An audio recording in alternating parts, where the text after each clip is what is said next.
começando muito bem mais um programa Vida e Atitude. Você, nosso querido amigo e amiga que nos acompanha, seja bem-vindo ao nosso bate-papo de hoje. Hoje nossa convidada é a doutora Júlia Pupo, ela que veio nos falar sobre a síndrome de Asperger. Seja bem-vinda, doutora Júlia. Obrigada, Clarice, é um prazer estar aqui. Olha, a gente sabe que você faz muita coisa, mas vamos primeiro conhecer um pouco quem é a doutora Júlia Pupo. Quem é a Júlia? Há 17 anos eu trabalho com o comportamento humano, tenho experiência em diversas áreas da psicologia. Atualmente eu trabalho com consultório particular, atendendo as várias demandas, atendo crianças, casais, famílias e também faço trabalho voluntário. Eu sou casada há 15 anos com o Gilmar Pupo, temos 2 filhos, o Davi com 13 anos e o Rafael com 10. Que bênção! E por que você escolheu essa área, essa profissão, ser psicóloga? Eu tenho paixão pelo comportamento humano, pelo cuidado com as pessoas, por esse universo tão maravilhoso que é o ser humano, que é muito complexo. E você atende todas as idades como psicóloga? Atendo, Clarice, atendo todas as idades. Mas o meu diferencial é que eu atendo crianças também. E suas famílias, Porque quando se atende crianças, é impossível não atender aos pais e seus irmãos, Então, eu acabo trabalhando com a família também. Certo. E há quanto tempo, mais ou menos, você já está nessa área da psicologia? Há 17 anos eu trabalho como psicóloga. Que maravilha! Então, tem feito aí uma caminhada legal, ajudando muitas pessoas, com certeza. Com certeza. E você se especializou na síndrome de Asperger, é isso? Isso. Na verdade, nós vamos falar mais adiante sobre essa síndrome, O que ela tem relação com o autismo também. E aí a gente vai ter uma ideia melhor do que se trata, Não é só a síndrome de Asperger, mas um conjunto de outras síndromes também. Ok. E as famílias com certeza te procuram bastante no seu consultório, Você tem o seu consultório particular. Uhum. E esse é um motivo maior da procura das pessoas na clínica? Uhum. Ou tem outros vários motivos, várias razões pelas quais as pessoas vão procurar um atendimento psicológico? Uhum. Tem várias razões, sim, Vem crescendo o número de crianças com algumas patologias, alguns problemas psicológicos, então são várias razões. Mas lógico, casos de diagnóstico, pedidos de avaliação com relação a síndromes, eu tenho sido muito procurada por isso, sim. Olha só, que geralmente a gente imagina que quem vai ao psicólogo, a gente pensa que são os adultos, E tem muitos problemas também para serem tratados em relação às crianças. Uhum. E que também é uma das suas especializações, no caso, atendimento de crianças também, certo? Isso mesmo. Muito interessante. E o que é essa síndrome de Asperger? Esse nome, por que esse nome? Quando que surgiu? Uhum. A síndrome de Asperger é a classificação antiga que se dava a um tipo de autismo muito leve. Então, hoje não se usa mais o termo síndrome de Asperger. Não é que está errado, no Brasil ainda se usa, mas nos Estados Unidos, em 2013, o DSM-5, que é o manual diagnóstico que a gente utiliza para fazer o diagnóstico, houve uma alteração. Então, a síndrome de Asperger passou a ser considerada autismo leve. Então, faz parte do TEA, que é o transtorno do espectro do autismo. Interessante. Mas nos Estados Unidos, então, é considerado com que nome? Tem um nome específico? Porque aqui no Brasil nós podemos chamar de síndrome de Asperger, certo? Uhum. Até para as pessoas que estão nos acompanhando, porque acho que há uma confusão às vezes com o autismo, Uhum. Mas são duas coisas distintas aqui, quando nós vamos falar em síndrome de Asperger e autismo. São duas coisas distintas aqui no Brasil. Não, na verdade, a síndrome de Asperger, ela é considerada um autismo leve. Mas quando as pessoas me perguntam muitas vezes, o que é a síndrome de Asperger? E você explica que é um tipo de autismo leve, a pessoa fala, ah, agora entendi. Se você só disser síndrome de Asperger, a pessoa não entende muitas vezes. Se você falar autismo, ela vai associar, porque o autismo tem se falado muito agora no Brasil, né? Até pouco tempo atrás não se falava muito, não tínhamos profissionais capacitados para fazer avaliação, e hoje a gente já tem uma nova geração de profissionais aí que estão se especializando por conta do autismo, né? Então, nos Estados Unidos, a síndrome de Asperger não existe mais no DSM-5, porque é um manual que eles utilizam lá, porque nos Estados Unidos o governo ele banca o atendimento, ele proporciona esse atendimento para a população. Então, aquelas pessoas que eram avaliadas e diagnosticadas como síndrome de Asperger, elas não tinham acesso a este tratamento que o governo dá. Então, para que pudesse atender um maior número de pessoas, então houve essa modificação no DSM-5 para que então a síndrome de Asperger passasse a ser considerada como um autismo leve e essas pessoas então pudessem fazer parte desse meio onde recebe o atendimento gratuito do governo. No Brasil ainda é utilizado síndrome de Asperger e na Europa também, então não está errado, só que nos Estados Unidos funciona de uma outra maneira. Interessante, doutora Júlia. E no próximo bloco vamos continuar falando sobre o que a pessoa que tem essa síndrome apresenta, quais são os diagnósticos também, é claro, depois, né? E de que forma pode ser tratado, certo? Daqui a pouquinho, então, nós vamos para um breve intervalo e já voltamos aí para continuar a nossa conversa junto com você. Não sai daí!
Voltamos com o programa Vida e Atitude. Que bom que você está aí acompanhando o nosso bate-papo. Quem está aqui hoje conosco é a doutora Júlia Pupo. Ela é psicóloga e veio nos falar sobre uma síndrome que talvez não é muito conhecida para você que está aí nos acompanhando. Se chama síndrome de Asperger.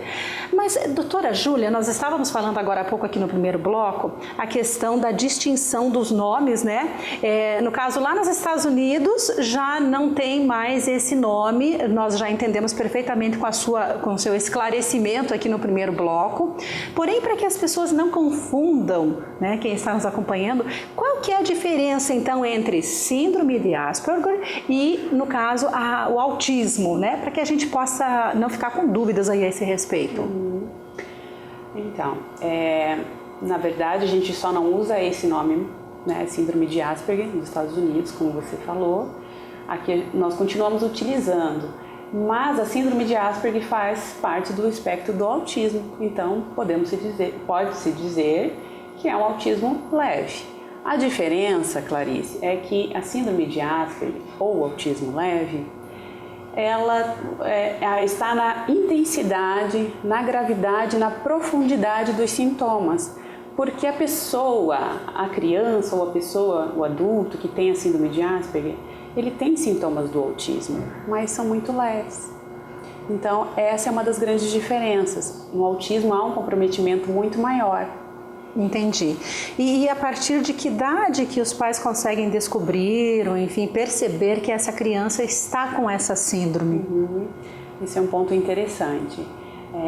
Infelizmente, o diagnóstico é tardio, porque diferente do autismo, onde você consegue fazer uma avaliação, uma criança de 18 meses, é claro, levando em consideração que seja um profissional especializado em autismo, especializado nessa síndrome, você consegue fazer essa avaliação precoce. No caso da síndrome de Asperger, você não consegue fazer, porque os sintomas são muito leves. Então, geralmente, a mãe nota alguma diferença no filho. E os sintomas, quais são?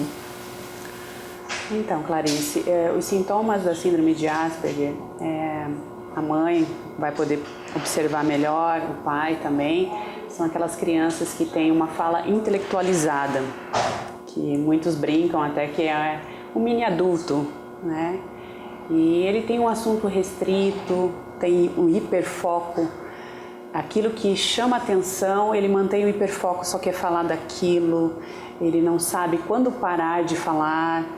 Então, diferente do autismo, a criança com síndrome de Asperger, ela consegue até se relacionar bem, mas ela não olha diretamente nos teus olhos, não mantém o contato visual, ela olha para os cantos ou para algum objeto, ou para algo que chame atenção, mas ela consegue, ela se esforça.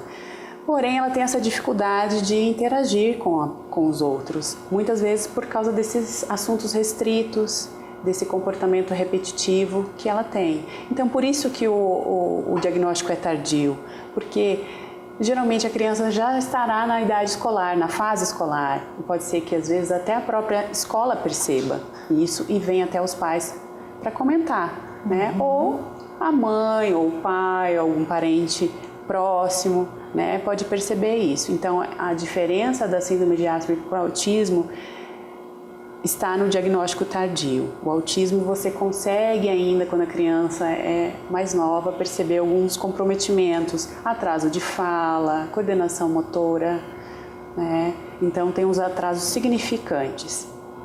Entendi. E quais são as causas dessa síndrome? Será que tem até como prevenir? Então, sabe-se hoje que a causa é genética. Então, não tem como você fazer um exame de ressonância, um exame de sangue, não tem como você fazer para descobrir, né?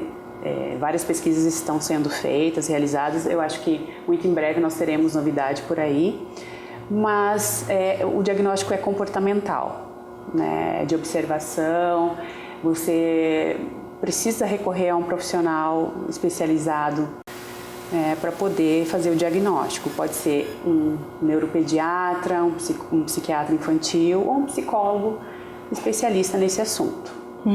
Tem se falado bastante de autismo aqui no Brasil. Até alguns anos atrás não se falava muito, mas agora a gente ouve falar bastante. E o que está acontecendo? Mudou alguma coisa? Um protocolo novo, algo assim? Inclusive, o número de casos aumentou também, né? Então, as pessoas até muitas vezes ficam assustadas. Nossa, mas por que agora tem tanto autistas, né? Tem tanto diagnóstico de autismo no nosso meio? O que está acontecendo? A alimentação, é o comportamento? O que está causando isso? É que, na verdade, Clarice, nós não tínhamos profissionais especializados nesse assunto. Então, muitas vezes, o diagnóstico é tardio, como eu já disse, né? Especialmente na síndrome de Asperger, que é mais difícil de você observar se você não é um profissional especializado nessa área, né? Então, hoje nós temos um protocolo aí, uma lei que foi sancionada recentemente, onde o pediatra ele tem que fazer esse protocolo para poder avaliar se existe autismo ou não. Certo. Então, assim, está sendo tomado algumas medidas a respeito, né, para que seja feito o diagnóstico precocemente, né? Por quê? Porque quanto mais precoce, melhor é para a criança, né? Por causa da neuroplasticidade. A criança o nosso cérebro tem capacidade de se remodelar. Então, se você descobre isso quanto antes, você consegue estimular e incentivar essa criança para que ela tenha uma vida melhor. Então, tem tratamento? Tem tratamento, né? No caso do autismo, é um tratamento diferente da síndrome de Asperger. A síndrome de Asperger, ela requer um tratamento, mas não é um tratamento intensivo, né? Você pode fazer a psicoterapia, você pode trabalhar algumas situações. No caso do autismo, você já precisa de uma equipe multidisciplinar, né? Então, veja, o tratamento é diferente, é mais intenso. Certo. Bom, nós estamos já avançando para o terceiro bloco daqui a pouquinho, vamos para um breve intervalo e no final eu gostaria que você contasse para todos os que estão nos acompanhando, né, as famílias, a questão do tratamento, como que é realizado, vamos falar um pouquinho mais, né, e depois passar os teus contatos, com certeza. Você que está aí ligadinho com a gente, espera aí um pouquinho que a gente já volta, tá?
O 180 Graus, volume 2, é um livro de receitas que tem o diferencial de ter também textos inspirativos.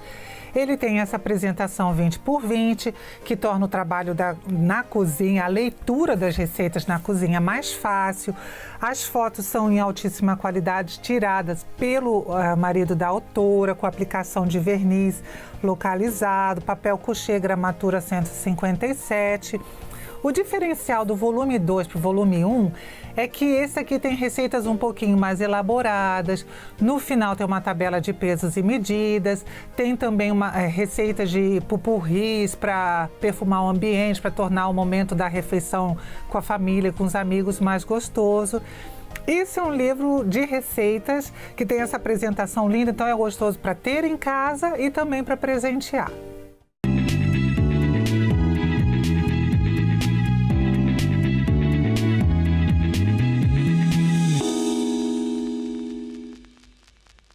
Estamos de volta com o programa Vida e Atitude. Que bom que você está aí acompanhando o nosso bate-papo de hoje. A nossa convidada é a doutora Júlia Pupo, ela que é psicóloga e veio nos falar sobre a síndrome de Asperger.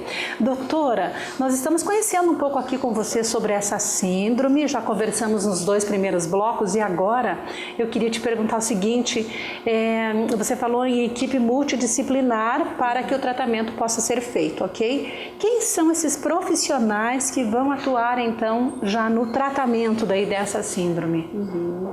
No caso, a equipe multidisciplinar, ela entra no tratamento do autismo nível 2 e nível 3, que são os casos mais severos. Ok. Né? Na síndrome de Asperger, considerado o autismo leve, o tratamento pode ser com o psicólogo e pode ser medicamentoso, varia muito de cada caso, né? De um caso para o outro. Mas, em geral, a psicoterapia e o tratamento psiquiátrico, se for necessário. Né? A equipe multidisciplinar que você tinha me perguntado, Geralmente você encontra o psicólogo, psiquiatra,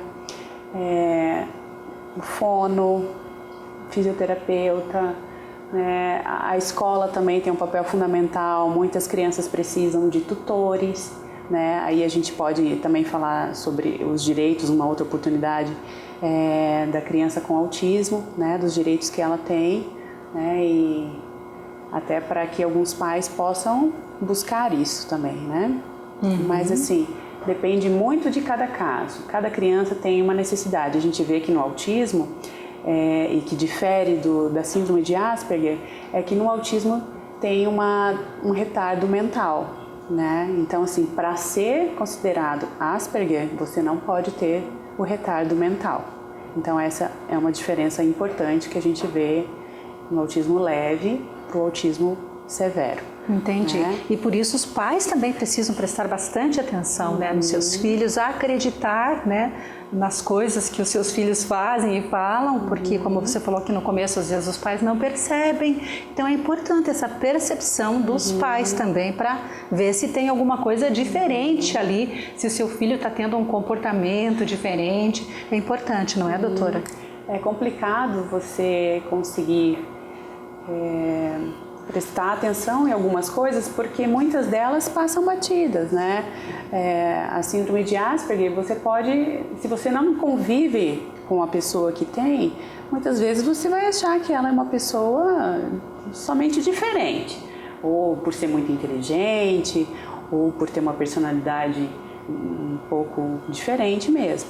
Então é necessário que os pais prestem atenção e que falem a mesma língua da escola também, que muitas vezes a escola é que vai dizer, que vai observar algumas características, porque é na escola que os filhos passam bastante tempo também, que eles vão interagir, né? Então tem a questão do bullying, que é muito importante. Hoje a gente vê muitas crianças aí que às vezes até cometem um suicídio por conta do bullying, né? Então, assim, cuidar mesmo, prestar bastante atenção se o teu filho ele prefere ficar sozinho, prefere falar muito de um determinado assunto, que a gente chama de hiperfoco, né?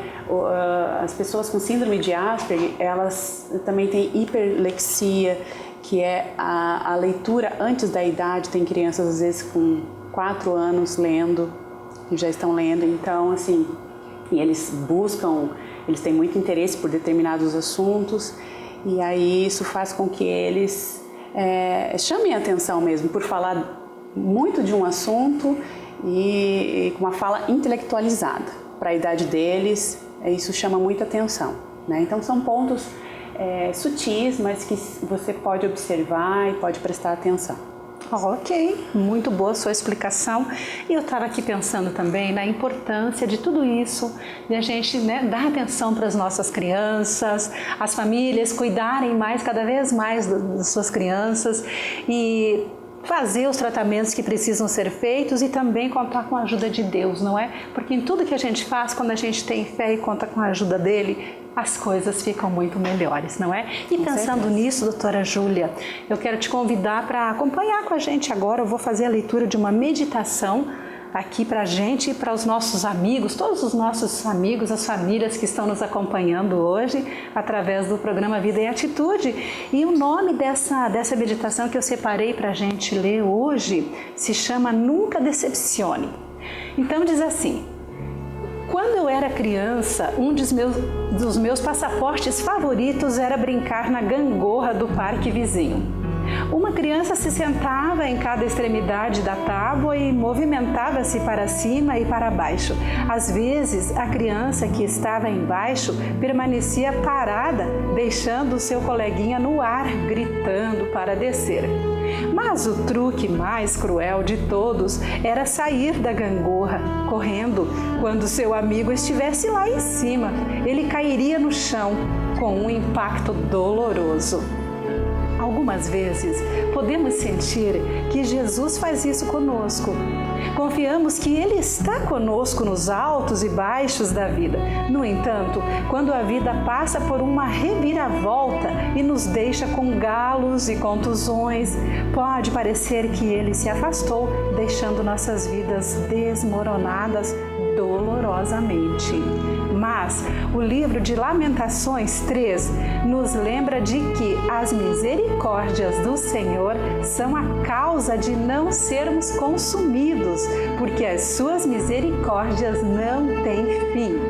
E lemos essa passagem repetindo lá em Lamentações 3, versículos 22 e 23. E de que Deus, Ele é fiel até o fim mesmo, quando tudo parece estar desmoronando. Isso significa que em meio à nossa dor, mesmo que tenhamos sido abandonados, mesmo que estamos nos sentindo sozinhos, Ele é conosco. E ainda que não sintamos Sua presença, Ele está ali como nosso companheiro confiável. E Ele não se afastará e nem vai nos decepcionar. E quando todos falham, Jesus é o nosso amigo confiável. Então, como é bom a gente poder contar com esse amigo confiável, que quando as coisas parecem tão difíceis, mas Ele está ali para nos cuidar, não é? E eu fico pensando também aí na sua trajetória, na sua profissão, o quanto que você deve apresentar Deus para as pessoas também, a cada paciente, a cada pessoa que você atende, não é? Com certeza, Clarice. Muitas vezes nós não precisamos nem falar de Deus, Só com a nossa atitude, a nossa forma de cuidar, a nossa forma de estar no mundo, de fazer a diferença, já é falar de Deus, Então, no meu trabalho, eu procuro ter empatia pelas pessoas que me procuram e cuidar delas do mesmo jeito que eu gostaria que cuidassem de mim. Então, eu respeito, eu acolho, e essa é a diferença que eu tento passar para os meus pacientes.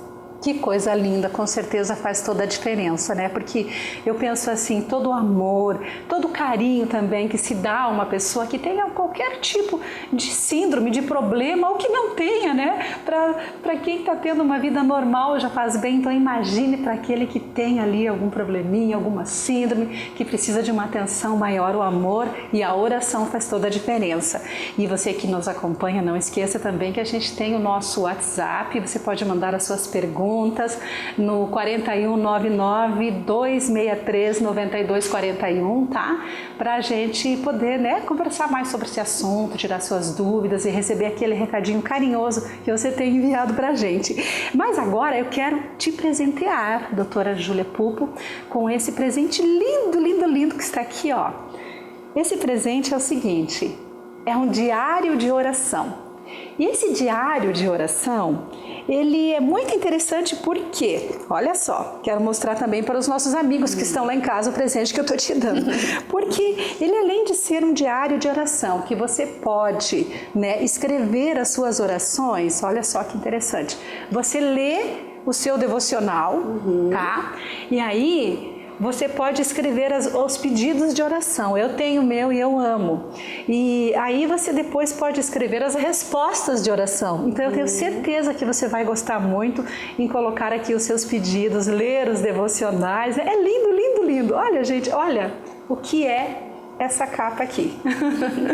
Então, é seu, tá? Isso, que Deus abençoe a sua vida. Muito obrigada, ele é lindo bom? mesmo. Muito obrigada. Que você possa, cada vez mais abençoar pessoas através da sua profissão e apresentar realmente Deus através do seu trabalho também.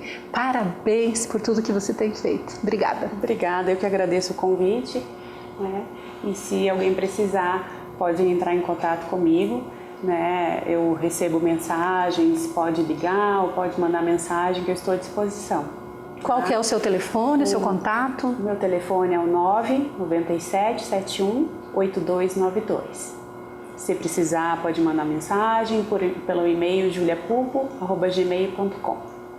É isso aí, gente. Muito obrigada pela sua companhia. Deixamos aqui, um beijão para você e toda a sua família e acompanhe conosco as nossas edições de Vida e Atitude. Até lá. Tchau, tchau.